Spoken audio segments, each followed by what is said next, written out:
আসসালামু আলাইকুম।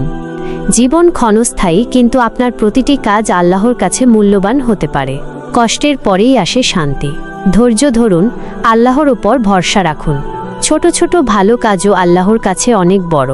সময় দ্রুত চলে যায়, তাই প্রতিটি মুহূর্তকে ইবাদতে ও ভালো কাজে লাগান। অন্যের জন্য সহজ করুন, আল্লাহ আপনার জন্য সহজ করে দেবেন। আল্লাহর কাছে ক্ষমা চান, তিনি ক্ষমাশীল ও দয়াময়। নিরাশ হবেন না, আল্লাহ সর্বশক্তিমান। আপনার ঈমানকে মজবুত করুন, এটাই জীবনের আসল সম্পদ। মনে রাখবেন, এই দুনিয়া পরীক্ষা ক্ষেত্র, আখিরাতের জীবন অনন্ত ও চিরস্থায়ী। স্বপ্ন দেখো, সাহস করো, শুরু করো, পথ খুলে যাবে। নিজের ওপর বিশ্বাস রাখো, তুমি যা ভাবছো তার চেয়েও বেশি সক্ষম। কষ্ট ছাড়া কোনো বড় অর্জন হয় না, লেগে থাকো, ভুল থেকে শেখো, এটাই এগিয়ে যাওয়ার সেরা উপায়। অন্যের পথে নয়, নিজের ভেতরের শক্তি খুঁজে বের করো। আলো আসবেই, শুধু ধৈর্য ধরে অপেক্ষা করো।